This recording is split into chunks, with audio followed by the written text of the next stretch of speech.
Hello बच्चों, आप सभी का आविया एकेडमी में स्वागत है। बेटा, आप सभी की नीट की तैयारी जो है वो जोरों शोरों से चल रही होगी।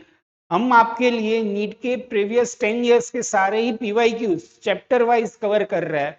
आज हम फिजिक्स में देखने वाले हैं ग्रेविटेशन। बेटा, ग्रेविटेशन चैप्टर जो है वो कहीं ना कहीं इसके सारे ही फॉर्मूलाज आपके 12th का इलेक्ट्रोस्टैटिक जो है वो उससे मैच करते हैं। अब इस चैप्टर में बहुत ही ज्यादा फॉर्मूलाज आते हैं। अब इसके लिए आपको एक ही चीज करनी है। यहाँ पे मैं जितने भी क्वेश्चन आपको करवा रहा हूं उसमें जितनी भी फॉर्मूलाज यूज हो रही है वो सारी ही फॉर्मूला आपको एज ए शॉर्ट नोट लिख लेनी है, क्योंकि इस चैप्टर में ज्यादातर अगर फॉर्मूला आपको पता होगी तो आपका काम हो जाए, है ना बेटा। इसीलिए आपको इसमें फॉर्मूला बेस्ड काम करना है। अब वो फॉर्मूलाज याद कैसे करें? कईयों को ऐसी दिक्कत होती है, सर फिजिक्स में इतने सारे फॉर्मूलाज है, कितने फॉर्मूला याद करें, कैसे हो पाएगा? बेटा, ये चीज सबके साथ यही दिक्कत होती है। जो चीजें याद करने के लिए एक ही तरीका है, बार बार रिवीजन करते रहो। ये फॉर्मूलाज एक बार लिख लो, फिर उसी को बार बार रिवाइज करते रहोगे तो फिर वो परमानेंट मेमोरी में चली जाती है चीजें, और वो हमेशा याद रह जाती है।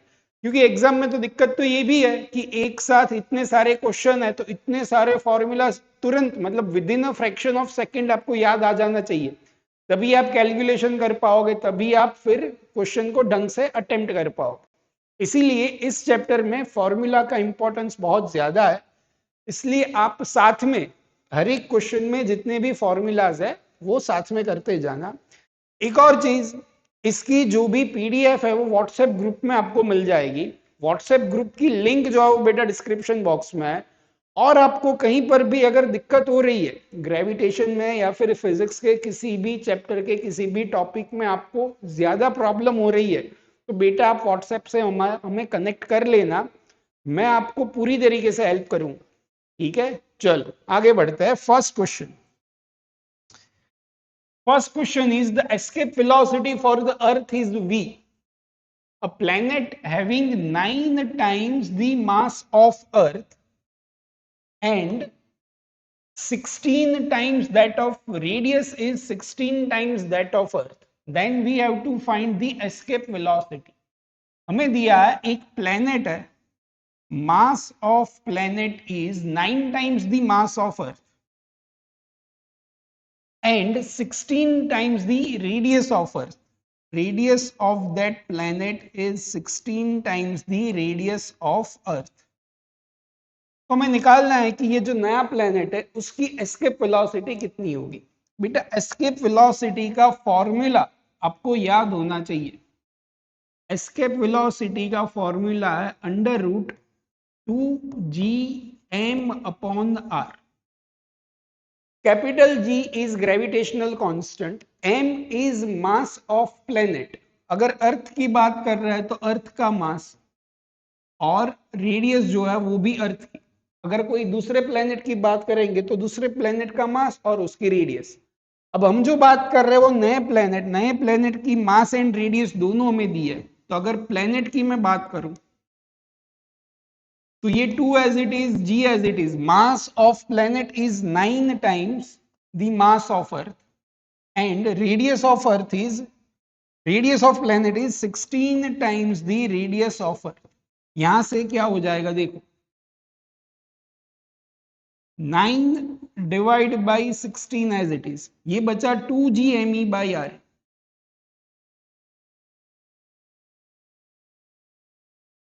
स्क्वायर रूट ले लो, 9 का स्क्वायर रूट कितना हो जाएगा 3, 16 का 4, अंदर जो बचा अंडर रूट 2 g m/r वो है basically escape velocity of earth. The escape velocity of planet is 3/4 times the escape velocity of Earth। तो correct answer is option C. आगे देखते हैं बेटा, next question. An object of mass 100 kg falls from point A to point B as shown in figure।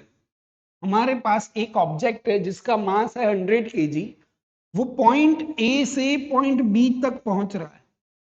तो हमें निकालना क्या है, जो चेंज इन इट्स वेट, इसके वेट में कितना चेंज होगा। मास जो है वो कांस्टेंट रहता है, बट वेट जो है वो डिपेंड करता है ग्रेविटेशनल एक्सेलरेशन पे। जी अगर चेंज हो रहा है तो वेट भी जो है वो चेंज होगा, और हमें निकालना है द करेक्टेड नियरेस्ट इंटीजर तक हमें आंसर बताना है। ए पॉइंट जो है वो अर्थ की सरफेस से कितने डिस्टेंस पर है, 2 आ रही। बी पॉइंट जो है वो यहां से RE/2 डिस्टेंस पर, तो यहां से कितना हो जाएगा बेटा, ये टोटल 2 RE, ये RE/2, तो इतना distance 2 RE minus RE/2 which is 3 RE divide by 2। तो जो बी पॉइंट है वो हमारा अर्थ की सरफेस से 3 RE/2 पर है। तो अब हमें तो वेट में डिफरेंस कितना होगा वो निकालना है, तो मैं सबसे पहले ए पॉइंट पे वेट कितना है वो निकाल देता हूं, फिर बी पॉइंट पे वेट कितना है वो निकाल देता हूं। अब वेट जो है वो किस पे डिपेंड करता है, ग्रेविटेशनल एक्सिलरेशन जी पे। मास जो है वो तो ऑलवेज कांस्टेंट रहेगा। सबसे पहले ए पॉइंट पे ग्रेविटेशनल एक्सिलरेशन कितना होगा, g of h. G of h का फॉर्मूला होता है GME/RE प्लस एच का होल स्क्वायर। अब इसमें एच हमें पुट करना है ए पॉइंट के लिए 2R, तो ये हो जाएगा GME divide by 2RE plus RE 3RE, 3RE का स्क्वायर 9RE स्क्वायर, ये हो जाएगा G डिवाइड बाई 9। तो ये जी ऑफ एच हो गया G डिवाइड बाई 9। और हमें बी पॉइंट की बात कर रहे हैं, B point is 3RE/2 distance पे है, 3RE/2 पे है, तो देखो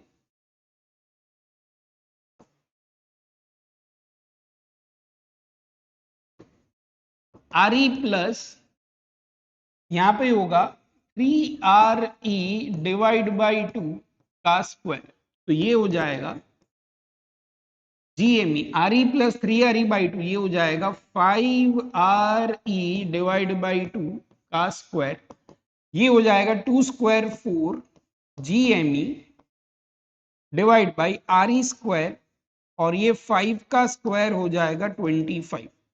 तो ये हमारा हो गया G of H, G/25 GME/RE square. अब हमें तो निकालना है वेट में डिफरेंस कितना है, तो सबसे पहले यहां का वेट, मतलब ए पॉइंट पे वेट जो होगा वो m into G/9। Weight at point A is m into G/9। B point के लिए वेट तो मास एज इट इज, और बी पॉइंट पे जी जो है वो है हमारा 4/25 GME/RE स्क्वायर। यहाँ पे GME/RE स्क्वायर को स्मॉल जी लिख दिया है, तो यहाँ पे भी मैं वही कर रहा हूं, तो ये हो जाएगा 4G डिवाइड बाई 25, तो ये हो गया 4G डिवाइड बाई 25, तो ये हो जाएगा 4mg डिवाइड बाई 25। अब इन दोनों के वेट का डिफरेंस हमें निकालना है, तो इन दोनों के वेट का डिफरेंस हो जाएगा WB minus WA is equal to 4mg divide by 25 minus mg/9। 9 into 4 is 6mg minus 25mg, ये हो जाएगा 25 into 9 which is 225। 36 minus 25 is 11 divide by 225। mg जो है वो basically mass into gravitational acceleration on earth. Mass जो है वो हमारा 100 kg एंड जी की वैल्यू में 9.8 या फिर 10 अभी पुट कर रहा, जी की वैल्यू हमें 10 देखी दी हुई है, दिस इज 10। अब इसको आपको कैलकुलेट करना पड़ेगा, this is 1000 into 11, 11,000 divide by 225, 11,000 divide by 225। यहां से ऑप्शंस चेक करो, मेरे ख्याल से 11,000 ये अप्रोक्सीमेट 49 के अराउंड आना चाहिए। अगर ये आप डिवीजन करोगे तो ये अप्रोक्सीमेटली 49 के करीब आएगा, 11,000 डिवाइड बाई 225। ठीक है, चलो आगे बढ़ते हैं। Third question, the mass of planet is 1/10 of the mass of the earth. क्या दिया है, प्लेनेट का मास जो है वो अर्थ के मास के कंपेयर में 1/10 है। Mass of planet is 1/10 the times of earth. ठीक है भैया, चलो आगे देखते हैं। Diameter is half the that of earth. ये प्लेनेट का diameter of planet is earth के डायामीटर के कंपेयर में आधा है। Diameter is half the that of earth, earth के कंपेयर में हाफ है। अगर डायामीटर हाफ है तो रेडियस भी जो है वो आधी होगी। Radius of earth is, radius of planet is half the radius of Earth. हमें निकालना है acceleration due to gravity on that planet. अब एक्सिलरेशन ड्यू टू ग्रेविटी का फॉर्मूला होता है Gm/r²। अगर मैं अर्थ की बात कर रहा हूं तो यहां पे मास आएगा अर्थ का, रेडियस जो है वो भी अर्थ की। पर अगर मैं प्लेनेट की बात कर रहा हूं तो प्लेनेट में क्या हो जाएगा, mass of planet divide by radius of planet का square. Mass of planet is basically me divide by 10। तो हम यहां पे कुछ मत करो, me की वैल्यू पुट कर दो, rp की वैल्यू पुट कर दो और फिर आंसर हमारा रेडी हो जाएगा। ये हो गया जी। mp देखो क्या है बेटा, mp is me divide by 10 and rp is बेटा re डिवाइड बाई 2 का स्क्वायर, मतलब re स्क्वायर डिवाइड बाई 4। ये 4 जो है वो ऊपर चला गया तो ये हो जाएगा 4 divide by 10 GME upon RE square. GME upon RE square is basically gravitational acceleration on the surface of Earth। तो हमें निकालना है, अच्छा अर्थ की सरफेस पे हम कितना ले सकते हैं, 9.8। 4/10 इंटू 9.8 कर दो, 4 डिवाइड बाई 10 इंटू 9.8। इसको अप्रोक्सीमेट 10 मान के कर सकते हो, कोई दिक्कत नहीं है। अगर मैंने 10 मान लिया तो 40 और ये 10 और 10 कैंसिल, तो ये अप्रोक्सीमेट कितना आ गया, 4। तो ये हो सकता है 4 के अराउंड या फिर 3.92 के अराउंड। तो करेक्ट आंसर इज 3.92। आगे देखते हैं fourth question. The minimum energy required to launch a satellite of mass small m from the surface of earth mass capital M and radius r in a circular orbit at altitude 2r from the surface of earth। पहले तो question में जो भी चीज दी है उसको समझने की कोशिश करते हैं।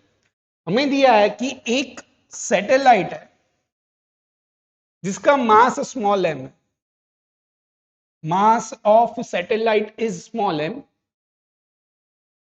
ओके, और इसको हम लॉन्च कर रहे हैं from the surface of earth. Earth की सरफेस से हम इसको लॉन्च करने की कोशिश कर रहे हैं।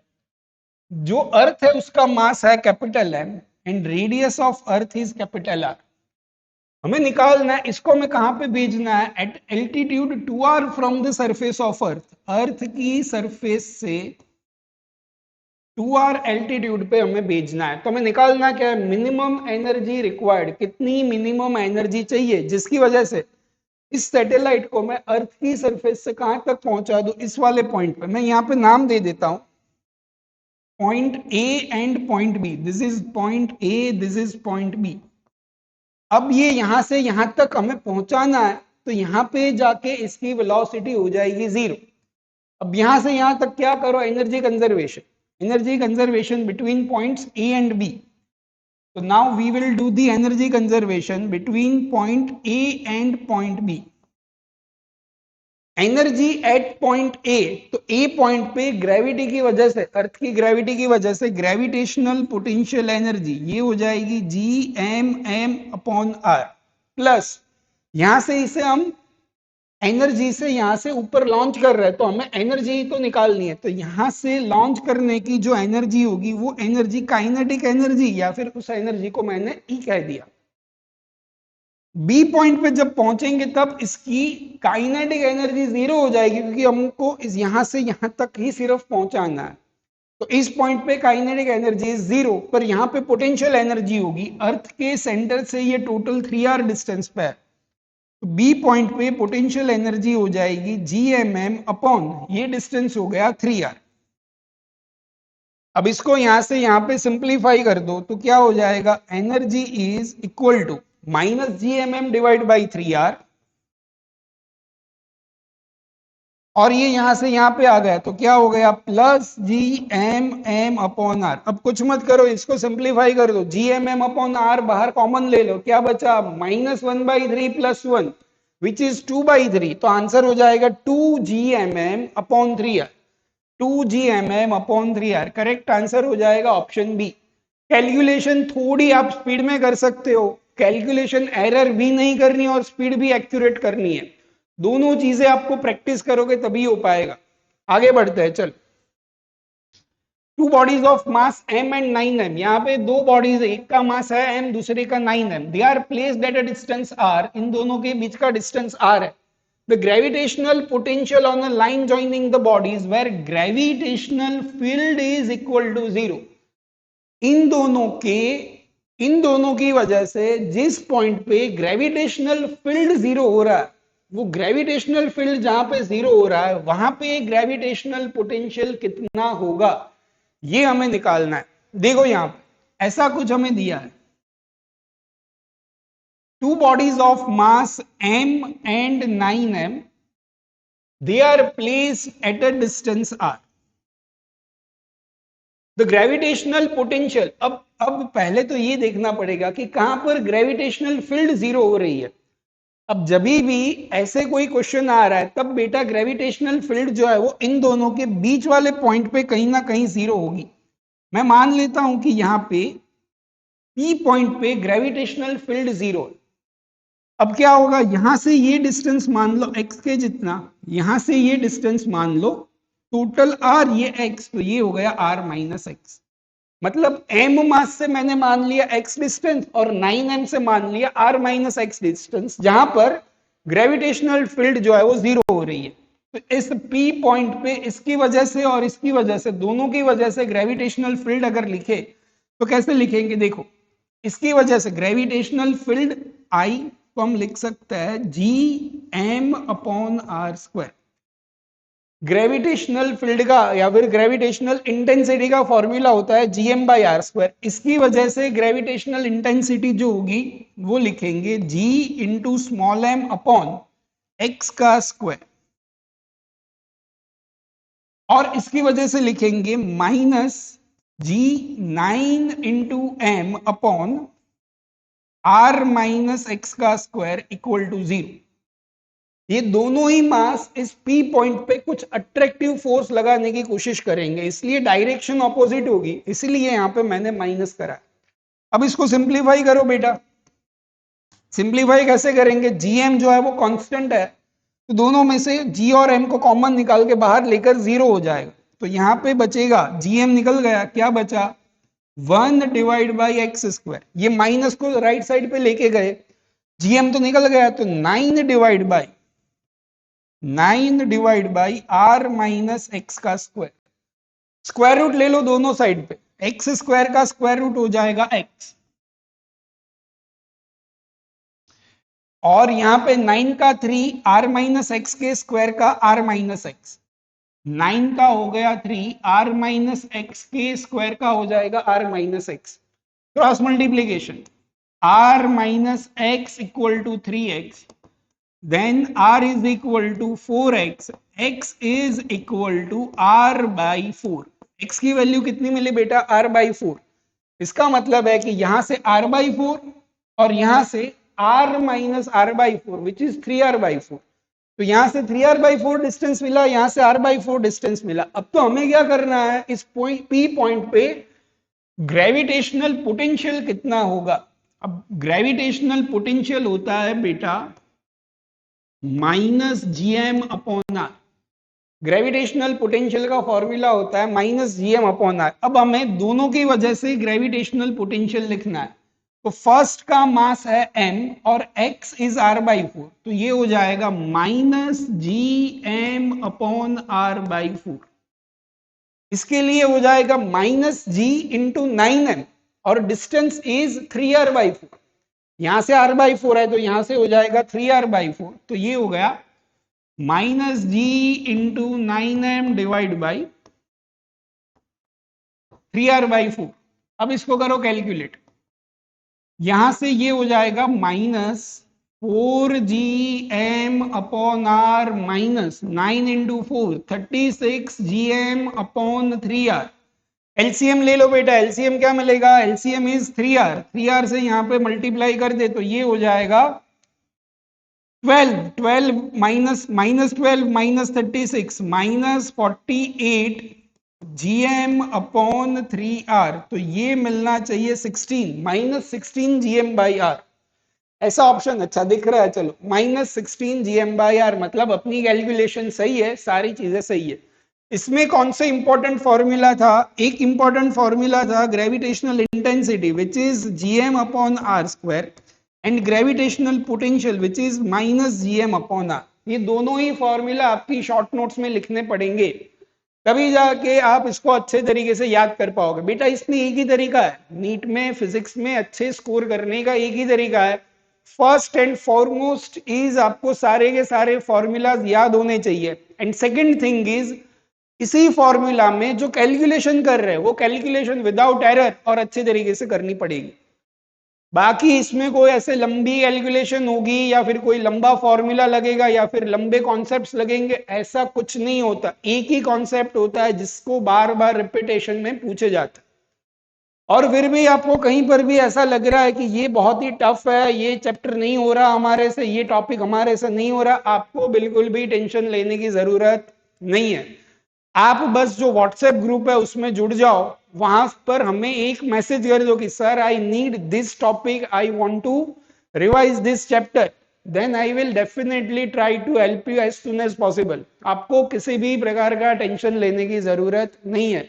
बहुत आसान सब्जेक्ट है फिजिक्स, बस आपके मन में जो डर है ना वो डर को निकालना है, बाकी फिजिक्स में कोई दिक्कत वाली बात नहीं है। चलो आगे बढ़ते हैं। A satellite is orbiting just above the surface of Earth with a time period t.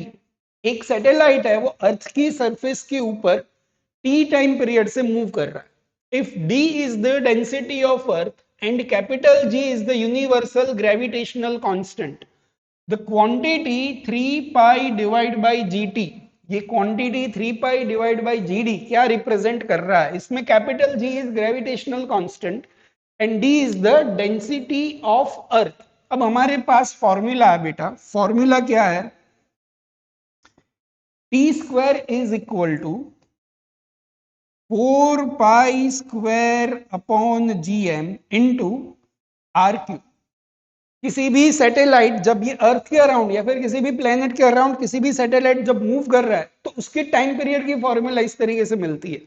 Time period is T square is equal to 4 pi square is constant, G is constant, M is the mass of planet and small are जो है वो distance है between centre of planet to the satellite. जो यहाँ पे अगर हम अर्थ की बात कर रहे हैं तो अर्थ के सेंटर से सैटेलाइट के बीच का जो भी डिस्टेंस है वो है हमारा स्मॉल आर। अब क्या करना है देखो, यहाँ पे दिया है satellite is orbiting just above the surface of अर्थ। इसमें ऐसे मान के चलेंगे दिस इज अर्थ और अर्थ के जस्ट अबोव सैटेलाइट जो है वो मूव कर रहा है। तो ये डिस्टेंस आपको कितना मिलेगा? अप्रोक्सीमेटली रेडियस ऑफ अर्थ हम मान सकते हैं, क्योंकि ये जो है वो h बहुत ही छोटा होगा, तो इस डिस्टेंस को मैं क्या मान रहा हूं? Radius of earth. तो ये जो स्मॉल आर है वो बेसिकली हो जाएगा आपका रेडियस ऑफ अर्थ। अब क्या हो जाएगा देखो, T square is equal to 4 pi square upon G M, ये हो गया R cube. R cube is basically capital R का क्यूब। मास को मैं डेंसिटी के फॉर्म में लिख रहा हूं, क्या लिखेंगे देखो, डेंसिटी को हम लिखते हैं mass divide by volume. Density is mass divide by volume, तो मास हो जाएगा हमारा डेंसिटी इज रो, रो कहो या फिर डी कहो, यहां पे क्वेश्चन में डेंसिटी को डी से डिनोट करा है तो मैं डी से ही डिनोट कर रहा हूं।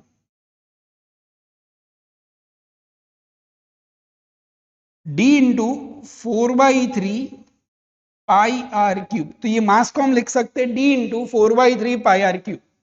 अब क्या होगा देखो, 4 pi square upon G, capital M is D into 4/3 pi R cube into R cube. यहां से जो चीजें कैंसिल हो रही है उसे कैंसिल कर दो, बाकी का सामान जो है वो वहीं पे रखो, तो जो मिल जाएगा बाकी की चीजें, बाकी का सामान क्या होगा हमारा करेक्ट आंसर? 4 पाई से 4 पाई कैंसिल हो गए, आर क्यूब से आर क्यूब कैंसिल हो गए, 3 जो है वो ऊपर चला गया, ऊपर बचा पाई, अपॉन जी इंटू डी, तो ये टी स्क्वायर हो जाएगा हमारा 3 पाई अपॉन जी डी। तो ये अच्छा okay, 3 pi upon G D is basically क्या है हमारा टी स्क्वायर, तो करेक्ट आंसर हो गया टी स्क्वायर। नेक्स्ट क्वेश्चन करते हैं, चलो। Seventh question, the escape velocity of a body on the earth surface is 11.2 kilometre per second. ये चीज, ये वैल्यू आपको याद करनी है। escape velocity for earth is 11.2 kilometre per second. इसका मतलब क्या होता है, अगर किसी भी ऑब्जेक्ट को अर्थ की सरफेस से अर्थ के ग्रेविटेशनल फील्ड के बाहर भेजना है, then minimum required velocity is 11.2 kilometre per second. If the same body is projected upward with a velocity 22.4, मतलब इससे डबल वेलोसिटी हो गई। जो हम वेलोसिटी चाह रहे हैं प्रोजेक्ट करना, which is 22.4, which is exactly the double of escape velocity. तो हमें निकालना है the velocity of this body at infinite distance from the centre of earth. Earth के सेंटर से इनफाइनाइट डिस्टेंस पे, इनफाइनाइट डिस्टेंस का मतलब है बेटा अर्थ के ग्रेविटेशनल फील्ड के बाहर जब पहुंच जाएंगे तब इसकी वेलोसिटी कितनी होगी। पहले मैं क्वेश्चन जो है वो एक्सप्लेन कर देता हूं। ये अर्थ की सरफेस है, यहां से मैंने एक ऑब्जेक्ट को एस्केप वेलोसिटी से प्रोजेक्ट करा। Escape velocity is V. यहां पे मान लो अर्थ का ग्रेविटेशनल फील्ड जो है वो यहां तक कुछ है, ऐसा मैं अज्यूम कर रहा हूं। अगर मैंने एस्केप वेलोसिटी से प्रोजेक्ट करा है तो ये ऑब्जेक्ट यहां पे जाके रुक जाएगा, मतलब इसकी वेलोसिटी हो जाएगी 0। पर अगर मैं इसको डबल स्पीड से प्रोजेक्ट करूं, अगर इसकी वेलोसिटी मैं एस्केप वेलोसिटी से डबल कर दूं, तो ये अर्थ के ग्रेविटेशनल फील्ड के बाहर तो पहुंच जाएगा, पर यहां पे कुछ ना कुछ वेलोसिटी होगी। अगर आप एग्जैक्ट एस्केप वेलोसिटी से प्रोजेक्ट कर रहे हो तो वेलोसिटी यहां पे कितनी हो जाएगी, 0। पर अगर आपकी वेलोसिटी एस्केप वेलोसिटी से ट्वाइस है, थ्राइस है या n टाइम्स है, तब यहाँ के अर्थ के ग्रेविटेशनल फील्ड के बाहर जाने पर कुछ ना कुछ आपको एस्केप वेलोसिटी, सॉरी कुछ ना कुछ आपको वेलोसिटी मिलेगी। वो वेलोसिटी वेलोसिटी कितनी होगी वही हमें निकालना है। अब इसका फॉर्मूला है, फॉर्मूला जो है वो है velocity is under root n² - 1 times escape velocity. ये फॉर्मूला आपको एज इट इज याद करना है। बस कंडीशन क्या है, अर्थ की सरफेस से कितने टाइम्स एस्केप वेलोसिटी से हम प्रोजेक्ट कर रहे हैं, जिसकी वजह से इनफाइनाइट डिस्टेंस पे वेलोसिटी कितनी होगी। अब यहां पे मैं ट्वाइस स्पीड से इसे प्रोजेक्ट कर रहा हूं, तो n की वैल्यू हो गई 2, 2 square 4, 4 - 1 is 3, 3 into escape velocity. तो आंसर हो जाएगा, n की वैल्यू मैंने पुट करी है 2, क्योंकि ये ट्वाइस दी वेलोसिटी से हम यहां से प्रोजेक्ट कर रहे हैं, तो n इज इक्वल टू 2। तो ये हो गया 11.2 इंटू √3 किलोमीटर पर सेकेंड। आपको ये फॉर्मूला याद करना है, under root n² - 1 times the escape velocity. आगे बढ़ते हैं, question 8। If r is the radius of earth and g is the acceleration due to gravity, the mean density of earth will be। अब देखो ये फिर से आपकी क्लास वर्क में या फिर आपने जब भी इस चीज को पढ़ा होगा तब ये फॉर्मूला आपको लिखवाया होगा या फिर आपको यही फॉर्मूला याद होगा, पर मैं यहाँ पे फिर से एक छोटा सा डेरिवेशन कर रहा हूं, पर फाइनल आंसर हो सके तो याद कर ले। ठीक है, हमारे पास है gravitational acceleration small g is basically gm upon r² mass को हम क्या लिख सकते हैं, mass is density into volume. Volume is basically earth का volume.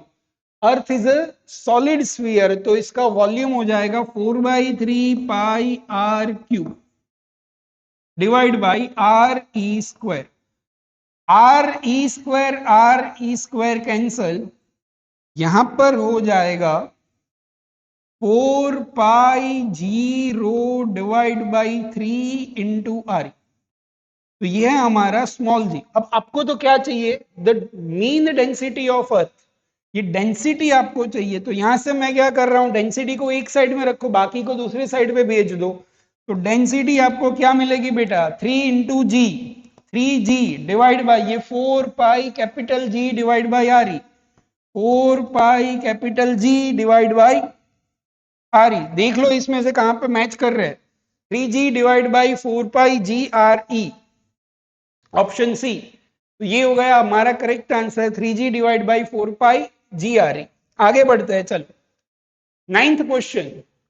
Mass, a body of mass 60 grams, एक बॉडी है उसका मास इज 60 ग्राम, इसे किसमें कन्वर्ट कर दो, किलोग्राम में कन्वर्ट करेंगे तो मास is 60 into 10 power minus 3 kg, experiences a gravitational force of 3 Newton, gravitational force is 3 Newton when placed at a particular point।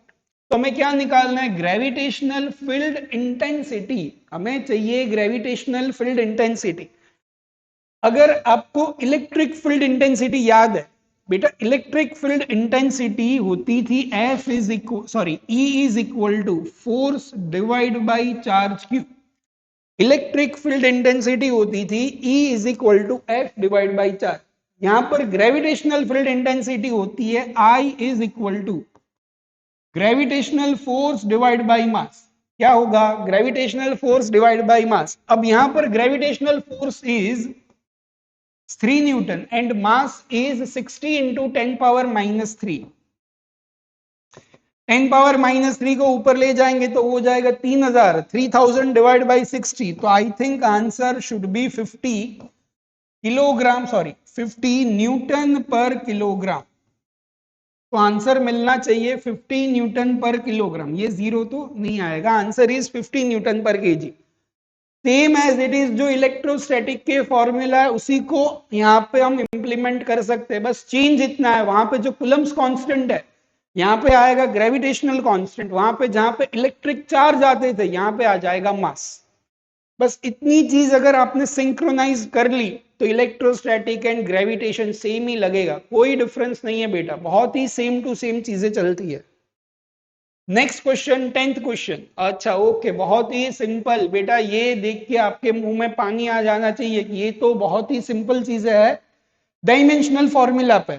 अब देखो जब भी इस टाइप के कोई क्वेश्चन आ रहे मैथ्स कॉलम टाइप के, तो सारी ही चीजें मत करो, मतलब ऐसा मत करो कि फर्स्ट क्वेश्चन देख के सीधा कैलकुलेशन करने लग गए। आप पहले ऑप्शन को ऑब्जर्व करो, ऑप्शन में क्या क्या चीज है। अब देखो यहाँ पे option A B C D सब में ए में 2, ए में 2, ए में 2, इसमें ए में है 4। तो पहले कोशिश करते हैं फर्स्ट का आंसर क्या हो सकता है। अब ज्यादा प्रोबेबिलिटी है कि ए का आंसर 2 आना चाहिए, पर हम चेक करके देखते हैं कि ए का आंसर क्या है। अगर ए का आंसर 2 नहीं मिला और फोर्थ मिला तो बस सीधा डी आंसर हो जाएगा, बाकी के करने की जरूरत भी नहीं है। तो सबसे पहले मैं ग्रेविटेशनल कांस्टेंट का कर रहा हूं, इससे भी कोई आसान तरीका देखो बेटा हो सकता है क्या, ये कर सकते हो। देखो इसमें डी में 3 है, इसमें भी डी में 3 है, इसमें भी डी में 3 है, इसमें डी में है 1। तो पहले ए ट्राई करते हैं फिर डी ट्राई करके देखते हैं। सबसे पहले ए का करते हैं, gravitational constant. Formula is F is equal to G m1 m2 upon R square. तो G is basically F R square divide by m1 m2। अब आपको सारे ही डायमेंशनल फॉर्मूला याद होने चाहिए। फोर्स का क्या होगा, m1 l1 t minus 2, dimensional formula for force. r is distance, distance का स्क्वायर है बेटा, इसका मतलब है डिस्टेंस का square is l2।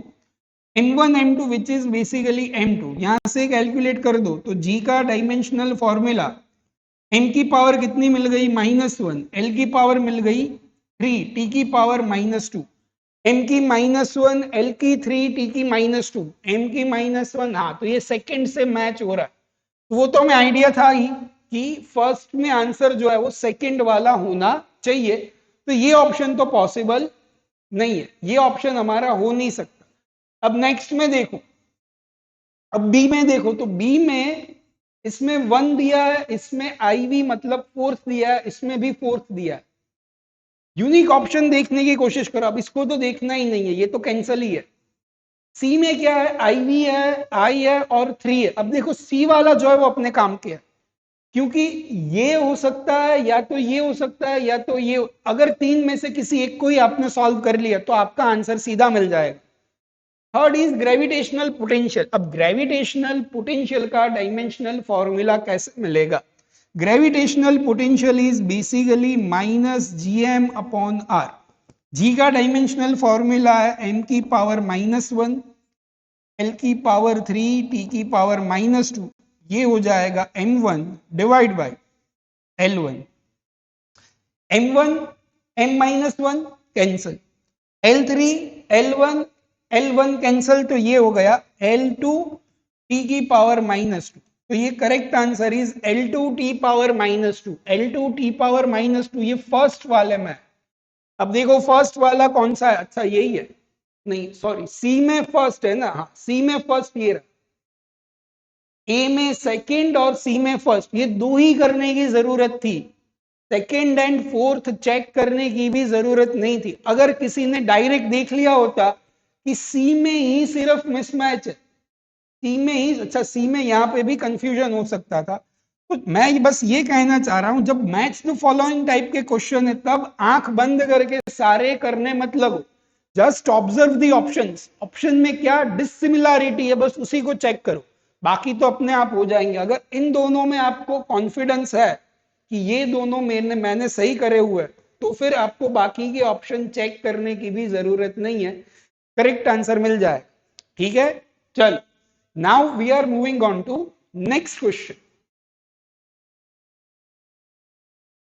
A gravitational field is present in a region and the mass is shifted from A to B through a different path as shown in figure।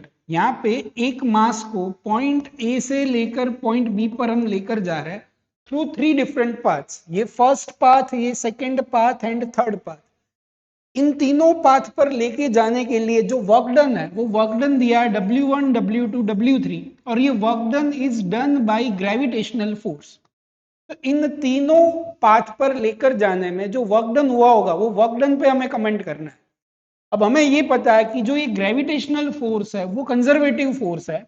बेटा अगर gravitational field conservative force है तो conservative force का work done जो है वो path पर depend नहीं करता। Work done by gravitational force does not depend on path. मतलब आप फर्स्ट पर लेके जाओगे, सेकंड से लेकर जाओगे कि थर्ड पर लेकर जाओगे, तीनों पाथ पे वर्क डन जो मिलेगा वो सेम मिलेगा। तो work done by conservative force does not depend on path, it only and only depends on initial position and final position. तीनों में initial and final position same है, इसलिए तीनों में वर्क डन जो मिलेगा वो सेम मिलेगा, इसलिए आंसर हो जाएगा ऑप्शन बी। अगला क्वेश्चन देखते हैं। In a gravitational field the gravitational potential is given as V is equal to minus kx। Gravitational potential हमें दिया है V is equal to minus kx। तो हमें निकालना क्या है? Gravitational field intensity. अब यहाँ पे आपको एक छोटी सी चीज याद करनी है जो आपने इलेक्ट्रोस्टैटिक में बहुत बार पढ़ी है। यहाँ पे जो ये ग्रेविटेशनल पोटेंशियल है इसको आप इलेक्ट्रिक पोटेंशियल से कंपेयर कर सकते हो, और यहाँ पर जो ग्रेविटेशनल फील्ड इंटेंसिटी है इसको आप इलेक्ट्रिकल फील्ड इंटेंसिटी या फिर इलेक्ट्रिक फील्ड से कंपेयर कर सकते हो। अब मुझे ये बताओ कि electric field and electric potential इनके बीच में रिलेशन क्या था?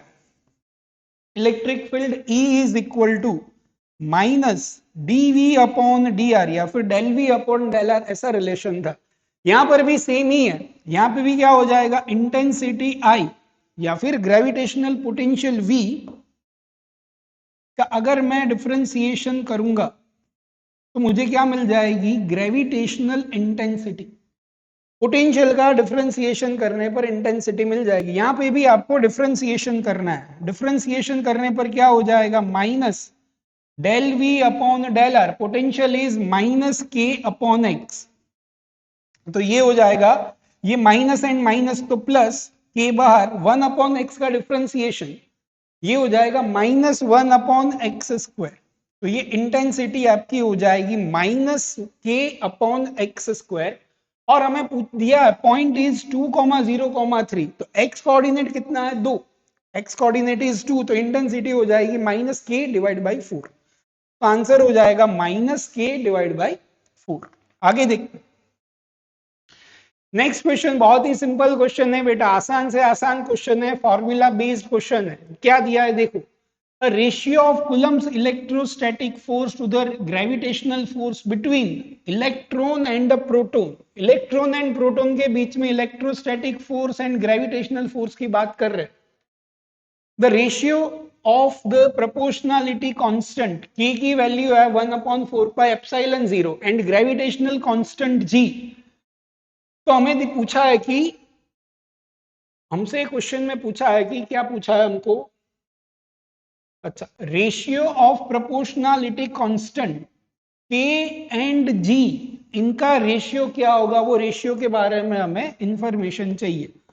k डिवाइड बाई जी, बेटा k की वैल्यू यहाँ पे दी है 1/4πε0, या फिर डायरेक्ट हम लिख सकते हैं 9 × 10⁹।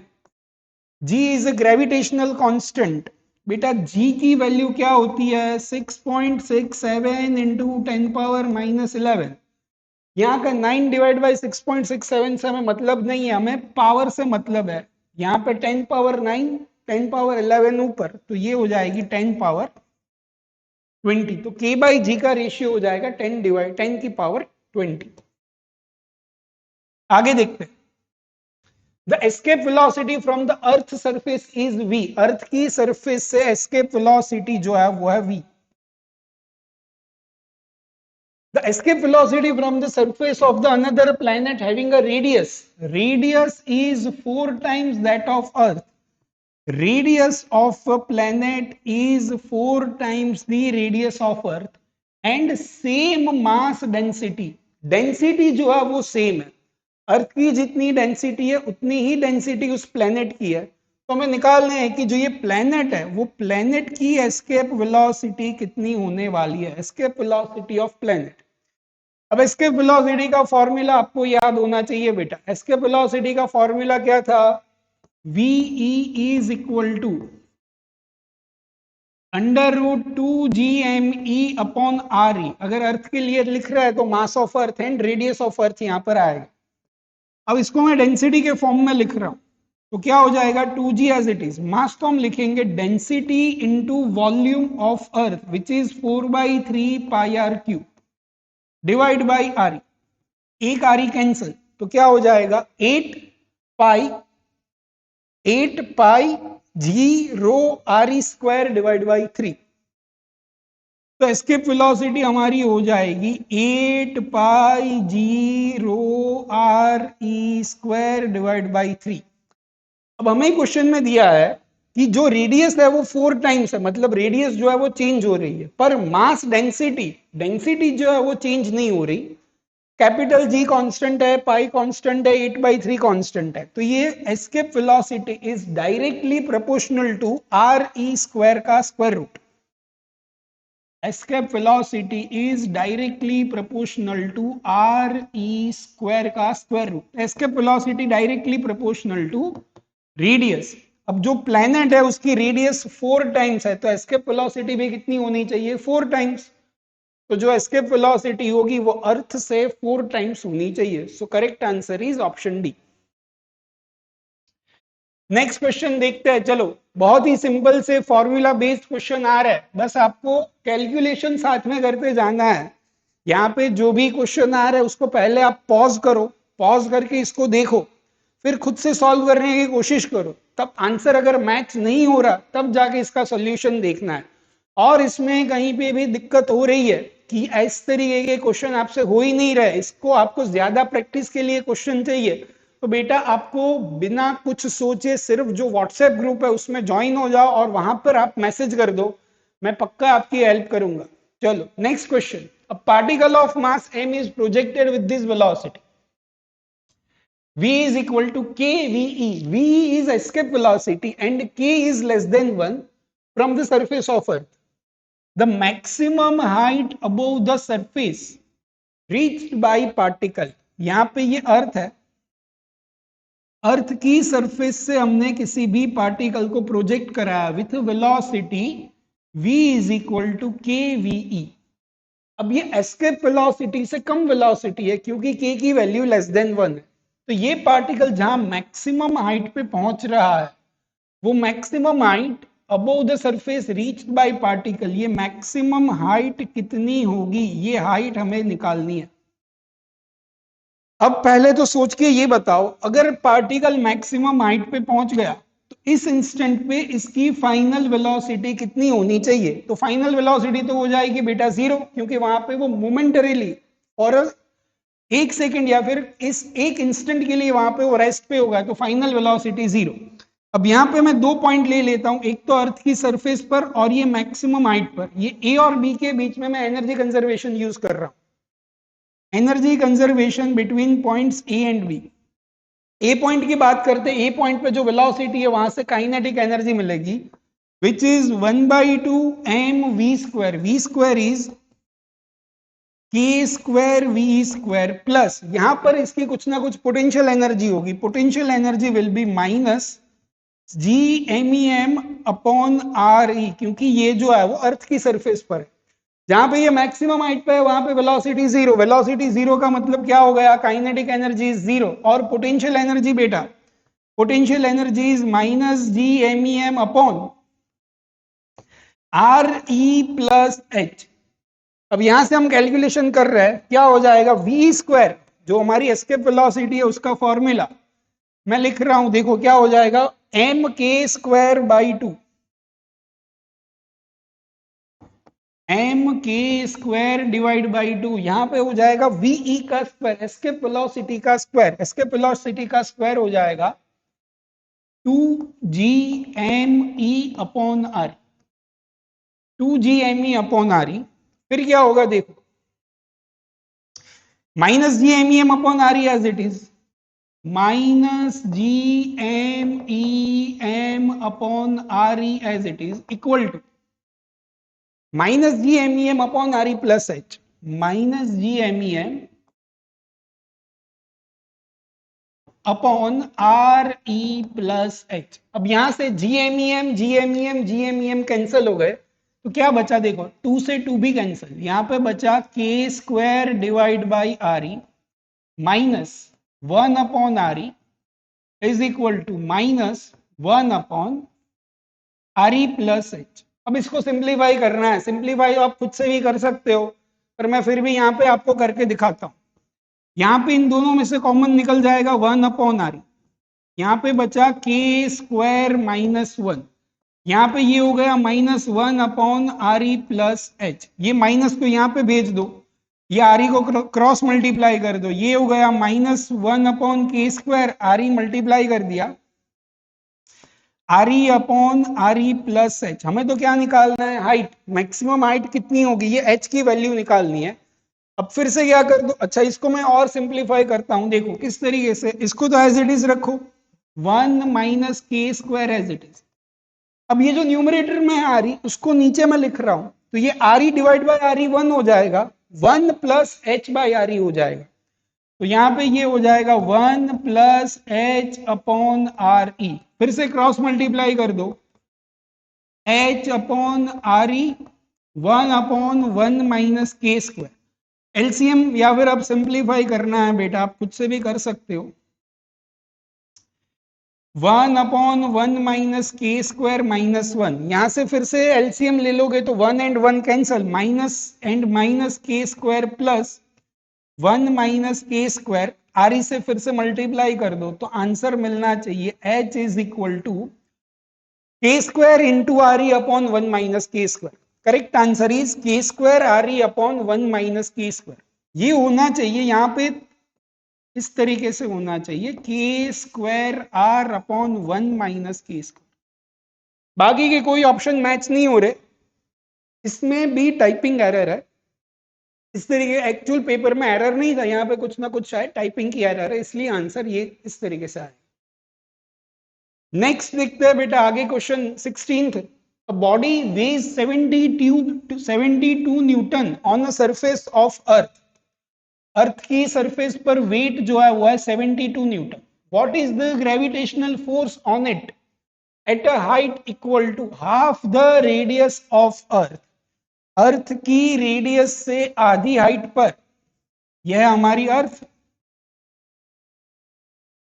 अर्थ की रेडियस से आधी हाइट पर कितनी ग्रेविटेशनल फोर्स या फिर वेट कितना होगा इस पॉइंट पे, वेट हमें निकालना है। वेट होता है बेटा m इंटू जी या फिर m इंटू जी डैश, इस पॉइंट पे जो भी ग्रेविटेशनल एक्सिलरेशन होगा। अब आपको फॉर्मूला याद होना चाहिए। कौन सा फॉर्मूला? अर्थ की सरफेस से h हाइट पे ग्रेविटेशनल एक्सिलरेशन कितना होता है, तो gravitational acceleration at a height h from the surface of earth होगा आर ई प्लस एच का whole square. H is basically R E divide by two, R E by two का square, तो ये R E plus R E by two, 3 RE/2 का whole square, तो ये हो गया जी एम ई अपॉन 3 RE/2 का whole square which is 9 RE² divide by 4। 4 GME/RE² is gravitational acceleration on surface of earth। ये हो गया हमारा स्मॉल जी। तो ये कैपिटल नया जी जो मिला वो मिला 4G/9। Ji dash is 4G/9, तो नया वेट जो मिलेगा वो मिलेगा 4mg डिवाइड बाई 9। अर्थ की सरफेस पर वेट इज 72, तो ये mg जो है वो अर्थ की सरफेस पर वेट होगा, वो है हमारे पास 72।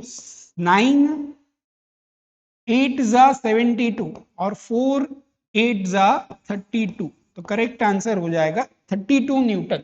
तो आंसर मिलेगा 32, ऑप्शन ए। आगे बढ़ते हैं 17th क्वेश्चन। ये क्वेश्चन भी 2019 का क्वेश्चन है, 2019 में पूछा गया क्वेश्चन है। Work done to raise a mass m from the surface of earth. Earth की सरफेस से किसी m मास को हमें रेज करना है to a height h which is equal to the radius of earth. Earth की सरफेस से, अर्थ की सरफेस से एक ऑब्जेक्ट को मुझे h हाइट पर लेकर जाना है, और ये h height is basically radius of अर्थ के जितनी है। तो मुझे वर्क डन कितना करना पड़ेगा, ये वर्क डन लिखना है।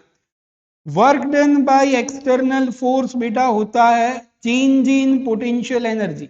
Work done by external force is basically change in potential energy. तो हमें क्या करना है, इस ए पॉइंट की पोटेंशियल एनर्जी और ये बी पॉइंट की पोटेंशियल एनर्जी, दोनों ही पोटेंशियल एनर्जी में लिख लेता हूं। फिर final potential energy minus initial potential energy.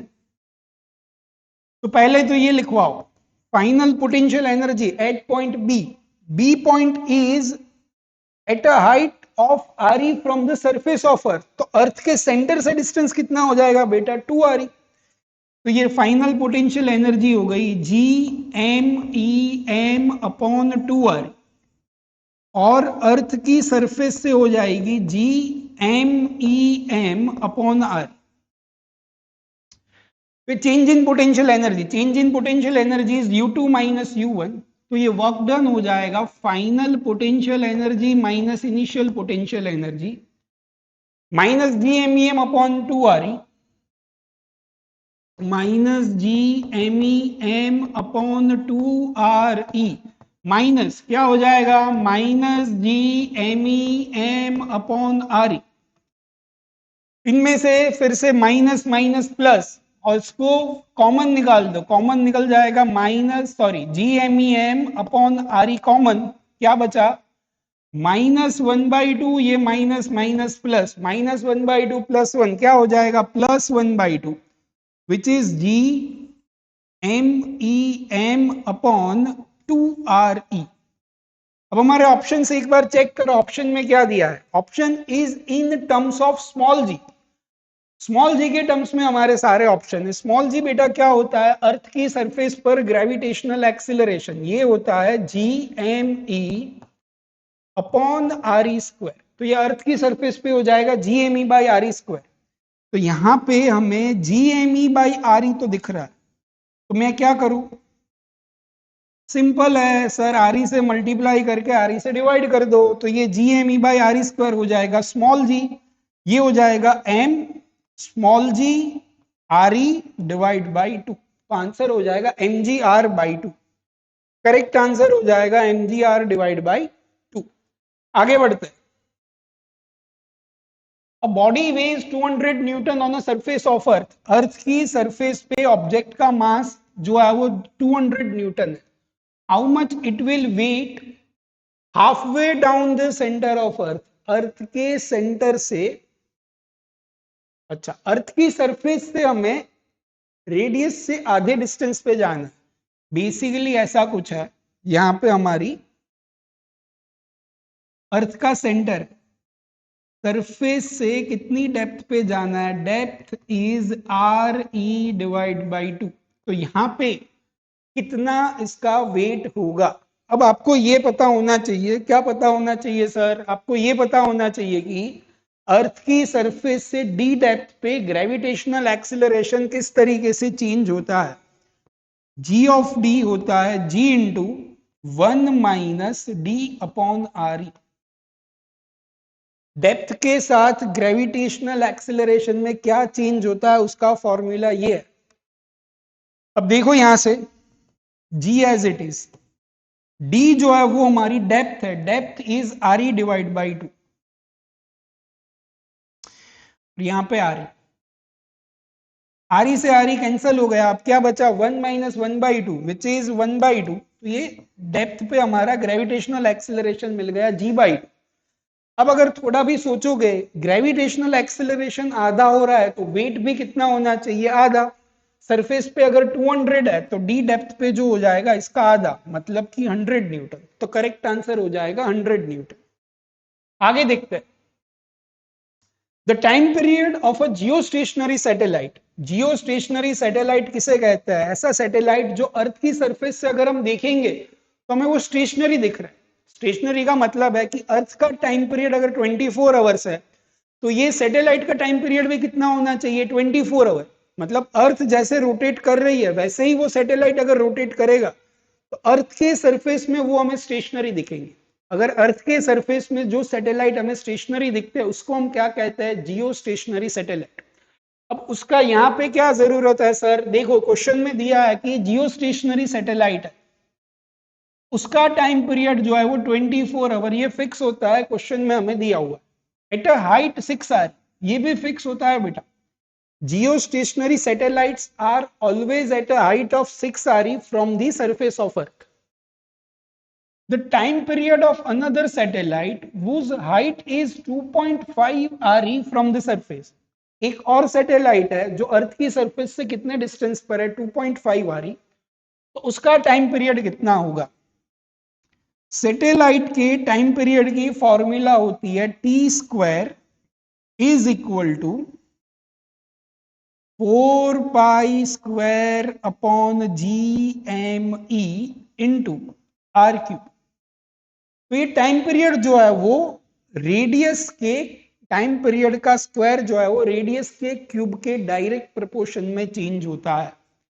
तो ये T1 डिवाइड बाई T2 का square is equal to R1 divide by R2 का क्यूब। T1 जो है वो जियो स्टेशनरी सैटेलाइट का time period 24 hour divide by T का स्क्वायर। अब ये स्मॉल आर जो है वो अर्थ के सेंटर से डिस्टेंस लेना है, ये जो है सरफेस से 6 आ रही, तो सेंटर से इसका डिस्टेंस हो जाएगा बेटा 6 आ रही प्लस आ रही विच इज 7 आ रही, और इसके लिए अर्थ की सरफेस से 2.5 आ रही तो सेंटर से हो जाएगा 3.5 आर ई का होल क्यूब। आर ई से आर ई कैंसल, 3.5 इंटू 2 हो जाएगा 7, 2 का क्यूब हो जाएगा 8, ये हो गया 24 का square divide by T square is equal to 8। तो फिर टी स्क्वायर हो जाएगा 24 का square divide by 8, square root निकालो, स्क्वायर रूट 24 का स्क्वायर रूट 24 के स्क्वायर का square root which is 24 and 8 का स्क्वायर रूट हो गया 2√2, ये हो जाएगा 12, 12 डिवाइड बाई √2, तो वो हो जाएगा 12 डिवाइड बाई √2 6√2, 12 डिवाइड बाई √2 से हो जाएगा 6√2, तो आंसर मिल गया 6√2। नेक्स्ट क्वेश्चन, अच्छा क्वेश्चन देखने में लंबा लग रहा है, कुछ ना कुछ तो यहाँ पे कैपलर्स लॉ लगने वाला है, ऐसा देख के समझ में आ रहा है। क्वेश्चन क्या है देखो बेटा, the kinetic energy of a planet in a elliptical orbit जो प्लेनेट है वो इलिप्टिकल ऑर्बिट में मूव कर रहा है और उसकी काइनेटिक एनर्जी हमें दी है ए बी सी पॉइंट पे, के बी एंड के सी। ए सी जो है वो मेजर एक्सिस है, this is the major axis. और हमें क्या दिया है, S P is perpendicular to A C, S B this distance is perpendicular to A C. तो हमें निकालना है, अच्छा ये के बी के सी के बीच में रिलेशन। अब आपने कैपलर्स लॉ में पढ़ा हुआ है, कैपलर्स लॉ में ये कहता है कि जो भी ऑब्जेक्ट सन के या फिर जो भी प्लैनेट सन के सबसे पास में होते हैं तो उनकी वेलोसिटी सबसे ज्यादा होती है। ए पॉइंट की वेलोसिटी सबसे ज्यादा, फिर उससे थोड़ा दूर है बी पॉइंट और सबसे दूर है सी पॉइंट। तो ये तीनों जो है वो पार्टिकल्स की वेलोसिटीज जो है वो V A greater than V B greater than V C. तो काइनेटिक एनर्जी ए की सबसे ज्यादा, फिर बी की, फिर सी की, इस तरीके से होनी चाहिए। तो करेक्ट आंसर होगा के बी के सी। आगे बढ़ते हैं, नेक्स्ट क्वेश्चन बेटा देखो, the mass of the sun were mass of the sun were 10 times smaller. अच्छा, सन का mass 10 times smaller and universal gravitational constant were 10 times larger. अगर सन का मास जो एक्चुअल मास है उससे 10 टाइम्स स्मॉलर है एंड यूनिवर्सल ग्रेविटेशनल कांस्टेंट, ऐसा कभी रियल में होने वाला नहीं है, universal gravitational constant always fix है। ये एक हाइपोथेटिकल सिचुएशन दी है कि जिसमें जी की वैल्यू जी बाई 10 हो गई। Which one of the following is not correct, इनमें से कौन सा क्वेश्चन या फिर कौन सी चीज करेक्ट नहीं है। अब पहले तो ऑप्शंस देखो सारे, raindrops will fall faster, okay. Next is walking on the ground would become more difficult, okay. Next is time period of a simple pendulum on the earth would be decreased, and last is g on the earth will not change। small g, अर्थ की surface पे small जी जो है वो change नहीं होगा या फिर change हो रहा है, वो ये सारी चीजें हमें डिसाइड करनी है। मैं सबसे पहले स्मॉल जी की बात करता हूं। स्मॉल जी होता है अर्थ की सरफेस पे G M E upon R E का स्क्वायर। अब सन का मास चेंज हो रहा है, अर्थ के मास में कोई डिफरेंस नहीं आ रहा, अर्थ की रेडियस भी कांस्टेंट है, बट कैपिटल जी जो है वो 1/10 हो गया, तो ये जी भी क्या होना चाहिए, g/10। अगर ये g की वैल्यू g/10 हो गई मतलब डिक्रीज हो गई, तो ये तो विल नॉट चेंज नहीं होगा, मतलब ये तो चेंज होगा ही, तो हमें नॉट करेक्ट, तो ये इनकरेक्ट है। अब अगर g की वैल्यू डिक्रीज हो रही है, अच्छा sorry, universal gravitational constant is 10 times larger, ये क्या दिया है 10 टाइम्स लार्जर दिया है। तो हमें क्या करना है बेटा, यहाँ पे 10 टाइम्स लार्जर है, तो फिर भी ये क्या हो जाएगा 10 टाइम्स इंक्रीज हो गया, मतलब ये 10g हो जाएगा।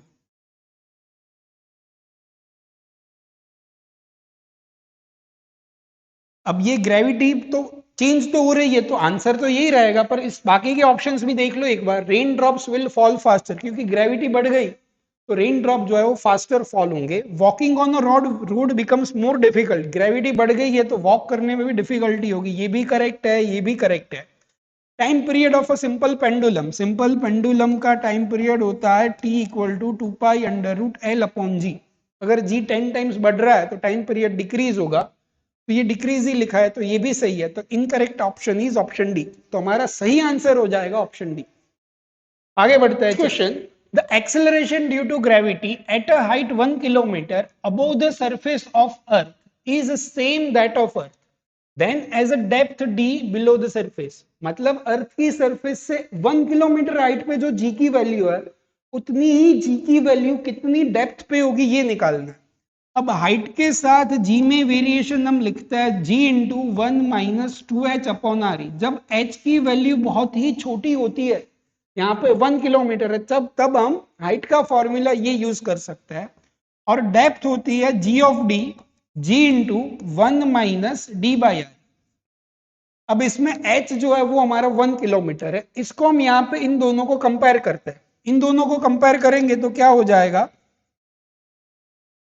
g into 1 2h upon R E is equal to g into 1 minus d by R E. G से जी कैंसल, 1 एंड 1 भी कैंसल, ये हो जाएगा माइनस 2h अपॉन आर ई, ये हो जाएगा minus D upon R E.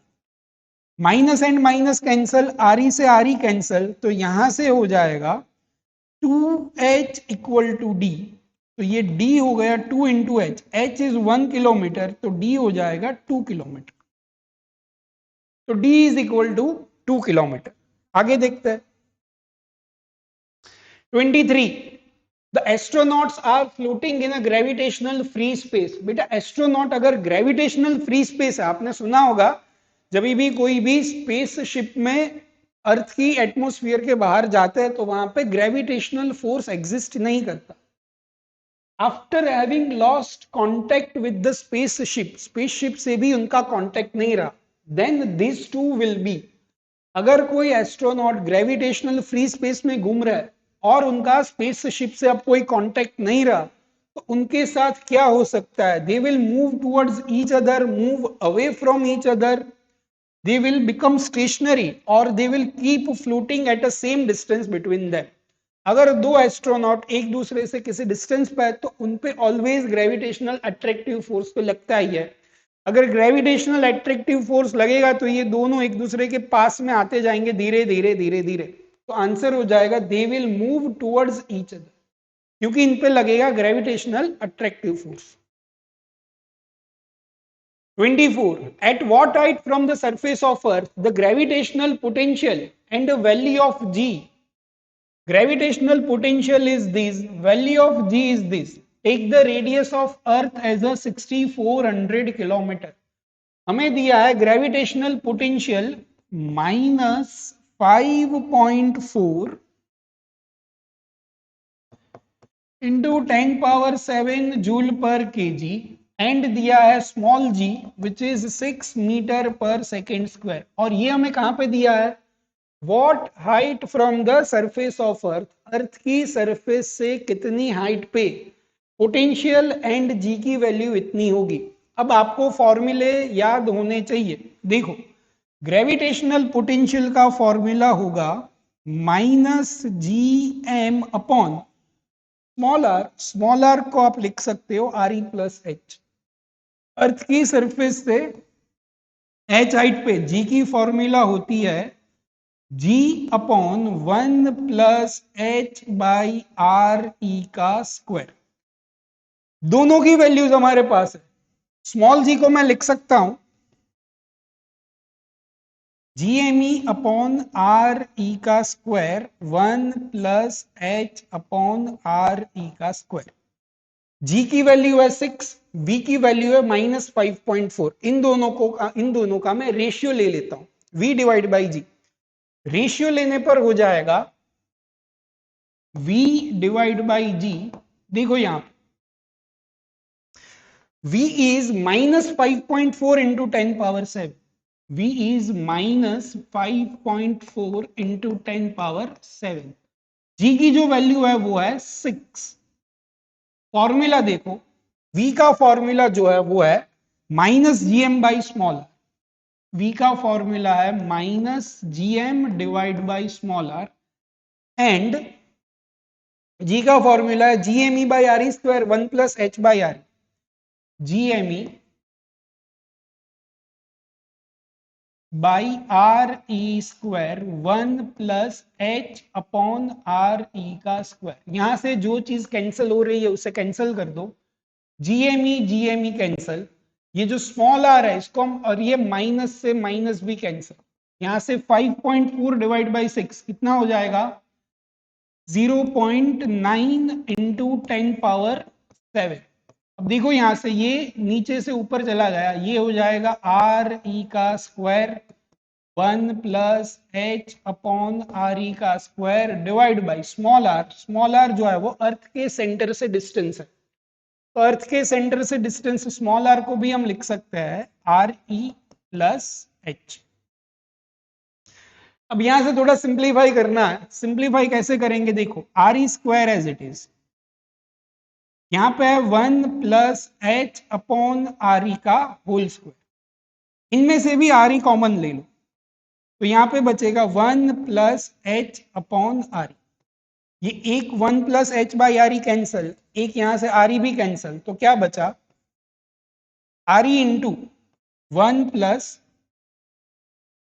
H by R ई, और यहां से है 0.9 इंटू 10⁻⁷। हमने कुछ लंबी ही कैलकुलेशन कर दी है, कोई बात नहीं, आगे हम सिंप्लीफाई करने की कोशिश करते हैं। आर ई से मल्टीप्लाई कर दो, आर ई से मल्टीप्लाई करोगे तो ये आर ई प्लस एच हो जाएगा, तो क्या हो जाएगा 0.9 इंटू 10⁻⁷ इज इक्वल टू क्या हो जाएगा R E plus R E H by R ई, मतलब आर ई कट गया, तो ये हो जाएगा R E plus H. Are E plus H, are E is basically 6400 kilometre, तो ये किलोमीटर मतलब 10⁻³ प्लस एच, ये हो जाएगा आपका 9 इंटू 10⁻⁶, या फिर 9000 into 10⁻³ 9000 minus 6400 which is 2600 into 10⁻³ equal to H, तो एच हो जाएगा बेसिकली 2600 किलोमीटर। देखो अब आंसर मैच कर रहा है कि नहीं, एच हाँ कर रहा है। इसको हम थोड़ा, पता नहीं, हो सकता है जल्दबाजी में कैलकुलेशन इससे मैंने लंबी कर दी है, पर इससे कम कैलकुलेशन में भी अपना काम हो सकता है। ये मैथमेटिकल कैलकुलेशन आपको बस जल्दबाजी में करने जाओगे तो 2 स्टेप्स ज्यादा हो जाएंगे, पर अगर थोड़ा टाइम लेकर करोगे, पॉज लेकर करोगे, तो इसमें से भी छोटा रास्ता निकल जाएगा। 25th, the ratio of escape velocity at earth. अच्छा, आपको आपने ये चीज नोटिस करी होगी, एस्केप वेलोसिटी के बहुत ही ज्यादातर क्वेश्चन इसमें आ रहे हैं। इसका मतलब है आपको एस्केप वेलोसिटी पे ध्यान देकर चलना है। एस्केप वेलोसिटी का फॉर्मूला और उसके जितने भी different types of formulas possible हो सकते हैं, जैसे डेंसिटी के टर्म्स में हो सकते हैं, फिर इंफिनिटी हाइट पे वेलोसिटी का फॉर्मूला है, तो वो सारी चीजें आपको ध्यान में रखनी है। 25th, the ratio of escape velocity at Earth to the escape velocity at a planet whose radius and mean density are twice as that of Earth। ऐसा सेम क्वेश्चन हमने आगे करा हुआ है, जिसमें एस्केप वेलोसिटी की बात थी, रेडियस एंड मास डेंसिटी की बात थी, यहाँ पे मीन डेंसिटी है, तो आपको उसी चीज का फॉर्मूला करना है। ये आपको खुद से करना है, होमवर्क में करना है, खुद से कोशिश करना है। अगर नहीं हो पा रहा तो इसमें कमेंट करके बता दो, या फिर व्हाट्सएप चैनल पे बता दो, मैं आपको डिटेल्ड सॉल्यूशन दे दूंगा। 26, starting from the centre of earth having a radius R. अच्छा, ये तो बहुत ही सिंपल सा क्वेश्चन है, आसान सा क्वेश्चन है। ऐसे क्वेश्चंस आपने हर बार अपनी कॉपी में, अपनी बुक में जब भी डेरिवेशन ये करा होगा तब आपको दिख जाएंगे। जी में change with respect to R, R के साथ जी में किस तरीके से वेरिएशन हो रहा है, तो जब तक हम सेंटर से लेकर सरफेस तक पहुंच रहे हैं तब तक जी इज प्रोपोर्शनल टू आर, या फिर डिस्टेंस के डायरेक्ट प्रोपोर्शनल में होता है। सेंटर पर पहुंचने के बाद g is inversely proportional to distance का square.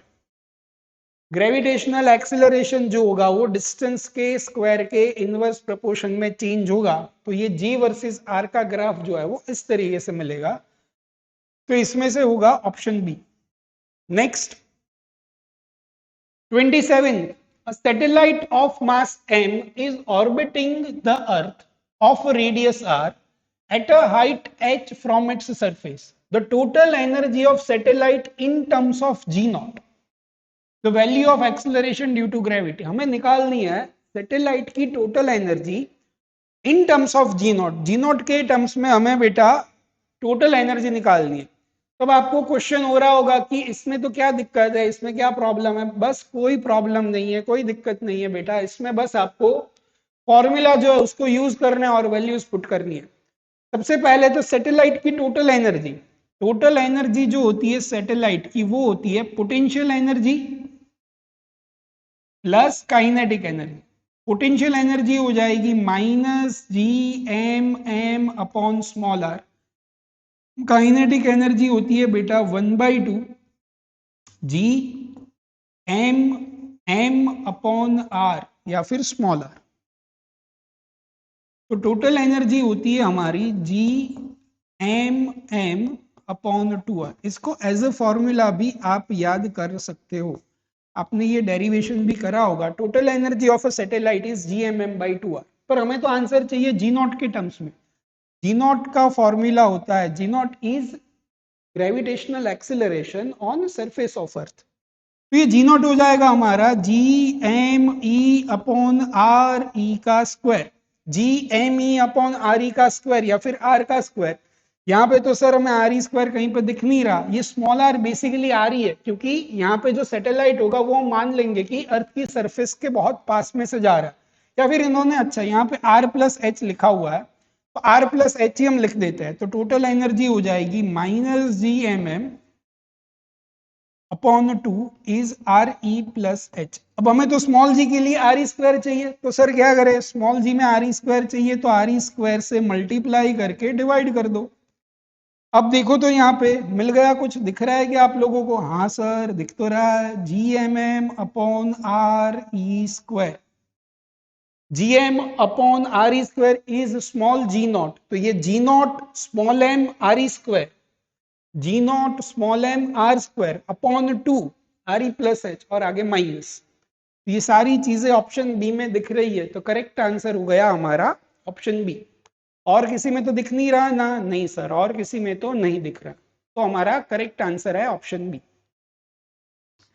28. A remote sensing satellite of Earth revolves in a circular orbit at a height of this above the surface of Earth. The radius of Earth is 6.38 into 10 power 6 meter. Orbital speed of satellite, satellite की orbital speed का formula क्या होता है बच्चों? Satellite की orbital speed का formula होता है sir v is equal to under root G M upon R. पर हमें इस फॉर्मूला में कौन कौन सी चीजें चाहिए? सबसे पहले तो हमें चाहिए mass of earth and small are. Small R is basically R E plus H, वो तो हमें दिया है, अर्थ की रेडियस भी दी है, हाइट भी दी है, पर मास के बारे में कोई इंफॉर्मेशन नहीं है। तो क्या करें सर? इसके लिए हम ऐसा कर सकते हैं बच्चों कि ये जो है वो G M upon small R is basically R E plus H. तो इसमें क्या करना चाहिए? इसमें हमें करना चाहिए आर ई स्क्वायर से मल्टीप्लाई करके आर ई स्क्वायर से डिवाइड कर दिया। ऐसा क्यों कर दिया सर? क्योंकि G M upon R E square होता है स्मॉल जी। स्मॉल जी की वैल्यू हमारे पास है, कितनी दी है? 9.8। तो ये वेलोसिटी को आप लिख सकते हो small ji into are E का square upon R E plus small H. बस आपको अब इसमें वैल्यूज पुट करनी है। स्मॉल जी की वैल्यू इज 9.8, आर ई का स्क्वायर तो ये दिया है, आर ई प्लस एच मतलब इन दोनों को आप ऐड कर देना, तो वहां से करेक्ट आंसर मिल जाएगा। थोड़ी कैलकुलेशन करनी पड़ेगी, मल्टीप्लीकेशन है, डिवीजन है, स्क्वायर रूट है, तो अप्रोक्सीमेट आपका इसमें से कोई ना कोई आंसर अप्रोक्सीमेटली तो मिल ही जाएगा। 29th question, a satellite S is moving in an elliptical orbit. Satellites जो है वो इलिप्टिकल ऑर्बिट में मूव कर रहा है। Mass of satellite is very small compared to the mass of earth. Satellite का मास बहुत ही कम है अर्थ के कंपेयर में। तो इनमें से कौन सा करेक्ट ऑप्शन होगा? First is the linear momentum is, अच्छा लीनियर मोमेंटम ऑफ सैटेलाइट होना चाहिए, 5 नहीं होगा। Satellite remains constant in magnitude. Linear momentum constant ये गलत है, ये सही नहीं है, लीनियर मोमेंटम चेंज होता रहे। Acceleration of satellite is always directed towards the centre of earth. The angular momentum of satellite about the centre of earth changes in direction but it magnitude remains the same, ये सही है। जो satellite elliptical orbit में move करता है उनका angular momentum always constant रहता है, ये हमारा कैप्लर्स लॉ है। तो मैग्नीट्यूड जो है वो कांस्टेंट होगा बट डायरेक्शन जो है वो चेंज हो सकती है, तो ये सही आंसर होना चाहिए। Correct answer is option C. आपको केपलर्स लॉ को एक बार रिवाइज करना है, केपलर्स लॉ के स्टेटमेंट ही है ये। चलो next question. Kepler's third law states that the square of period of revolution of a planet around the sun is proportional to third power of average distance between sun and planet, which is t square equal to kr cube. K is the constant. If the mass of the sun and planet, mass of a sun and planet are m and Newton's gravitational force of attraction between force is this, तो हमें relation निकालना है g और k के बीच में। लंबा सा क्वेश्चन है, ऐसा लग रहा है ये क्या अजीब चीजें आ गई, ऐसा तो हमने कभी ना देखा है ना कभी पढ़ा है। पर देखो देखने में ये केपलर थर्ड लॉ है बेसिकली, और ये जो है वो gravitational attractive force between two objects का फॉर्मूला। तो हमें रिलेशन निकालना है small G and capital G के बीच में। अब सबसे पहले हमें ये पता है कि ये हमारा प्लेनेट है और उसके सराउंडिंग में कोई ना कोई सैटेलाइट जो है वो मूव कर रहा है। अब ये सैटेलाइट अगर इसके सराउंडिंग में मूव कर रहा है तो इन दोनों के बीच में जो भी ग्रेविटेशनल अट्रैक्टिव फोर्स होगा वही फोर्स सैटेलाइट के लिए सेंट्रिपिटल फोर्स का जैसा एक्ट करेगा। तो यहां पे हो जाएगा centripetal force is mv square upon r। ये सेंट्रिपिटल फोर्स कितना हो जाएगा, ये सेंट्रिपिटल फोर्स जो है वही फोर्स इन दोनों के बीच में attractive force which is g capital M small m upon r। Small m cancel, r square square and r भी कैंसल। यहां पे वेलोसिटी का स्क्वायर, वेलोसिटी होगी डिस्प्लेसमेंट डिवाइड बाय टाइम। तो एक सर्कल कंप्लीट करने पर टोटल डिस्टेंस 2 पाई r और टाइम हमारा टाइम पीरियड, इसका square equal to gm upon r। एक r कैंसिल हो गया, यहां पे ये मल्टीप्लाई कर दो 4 pi square r square into r is r cube equal to gm into t। अब देखो यहां पे capital G and small G के बीच में कोई ना कोई रिलेशन निकालना है, कैपिटल जी और के के बीच में। अब इसमें हमें दिया है टी स्क्वायर की जगह पे आप के आर क्यूब पुट कर सकते हो। तो टी स्क्वायर की जगह पे, अच्छा यहां से ये भी टी स्क्वायर, तो ये टी स्क्वायर की जगह पे K R cube which is 4 pi square R cube cancel. तो ये रिलेशन मिल गया 4 pi square equal to G M K equal to 4 pi square.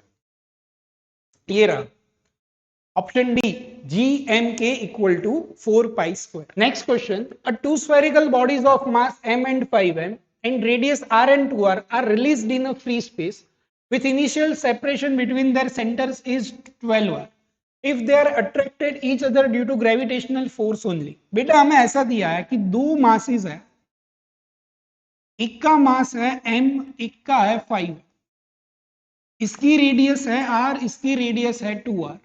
इन दोनों के सेंटर के बीच का डिस्टेंस जो है वो है 12।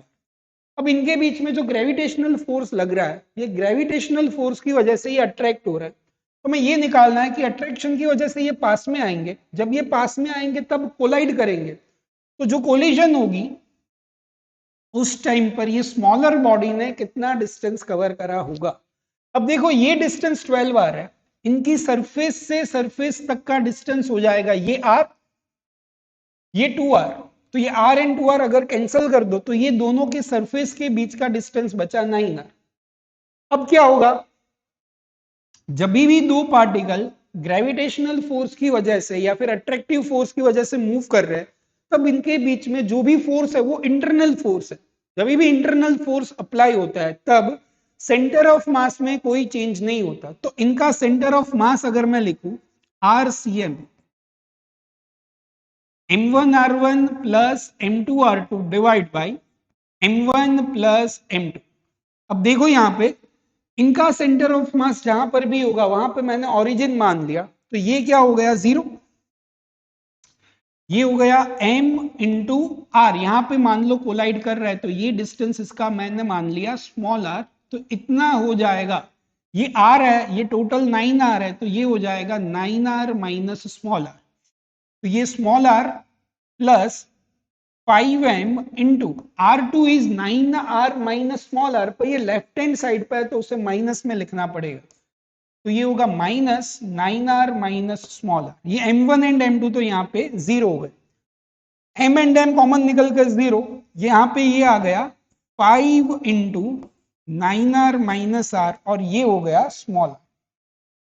यहां से ये हो गया 9 इंटू 5 45 इंटू आर, ये 5r और r 6r, तो स्मॉल आर हो जाएगा 45r डिवाइड बाई 6, ये हो जाएगा 6 7 जा 42 एंड 3.0 मतलब 3.5 कैपिटल आर। तो स्मॉलर बॉडी ने स्मॉल आर के जितना कवर करा, which means 7.5 R. A option जो है वो सही होगा। Correct answer is option A. आगे देखते हैं 32 question. A black hole is an object whose gravitational field is so strong that even light cannot escape from it. Black hole जो है उसमें से लाइट भी पास नहीं हो सकती। What approximate radius would Earth have to be compressed to be a black hole? अगर अर्थ को मैं कंप्रेस कर रहा हूं और मुझे ब्लैक होल बनाना है तो फिर अर्थ की रेडियस कितनी होगी? अब देखो यहां पे एस्केप वेलोसिटी का फॉर्मूला होता है under root 2gme upon are. अगर हमें अर्थ को कंप्रेस करके ब्लैक होल बनाना है तो ब्लैक होल में जो स्पीड होती है वो होती है स्पीड ऑफ लाइट के जितनी। यहां पे कैपिटल जी की वैल्यू हो जाएगी आपकी 6.67 into 10 power minus 11 and mass of earth is approximately 6 into 10 power 24 divide by R. तो यहां से आपको रेडियस ऑफ अर्थ मिल जाएगी। बस इसमें आपको कैलकुलेशन करनी है, थोड़ी लेंथी एंड टफ कैलकुलेशन है क्योंकि हमें कैलकुलेटर का भी यूज नहीं करना है, पर ये कैलकुलेशन कर लोगे तो रेडियस ऑफ अर्थ मिल जाएगी। Next 33, the dependence of intensity of gravitational field of earth with distance r from the center of earth is correctly represented. Electric field और अर्थ, इलेक्ट्रिक फील्ड कैसे चेंज होता है? इलेक्ट्रिक फील्ड नहीं, gravitational field है। Gravitational field is basically gravitational acceleration. हमने इसके आगे भी देखा था, ग्रेविटेशनल एक्सिलरेशन जो है वो आर के डायरेक्ट प्रोपोर्शन में होता है और जब तक वो सरफेस तक है, और सरफेस के बाहर डिस्टेंस के स्क्वायर के इनवर्स प्रोपोर्शन में चेंज होता है। तो आंसर होना चाहिए ऑप्शन बी। तो यहाँ पे हमारे जितने भी क्वेश्चन थे ग्रेविटेशन से रिलेटेड वो सारे ही पिछले 10 साल के पीवाईक्यूज हमने कंप्लीट कर लिए। अब आपको सारे ही कॉन्सेप्ट्स रिवाइज हो गए होंगे, सारे फॉर्मूलाज भी रिवाइज हो गए होंगे। अब ढंग से इसके शॉर्ट नोट्स बना लेना, और अगर कहीं पे भी डाउट है तो या तो कमेंट कर लो या फिर व्हाट्सएप ग्रुप में कनेक्ट होकर आप डाउट्स पूछ सकते हो। अब हम नेक्स्ट वीडियो में अगले चैप्टर के पिछले पीवाईक्यूज करने वाले। तब तक के लिए आप सभी को ऑल द बेस्ट।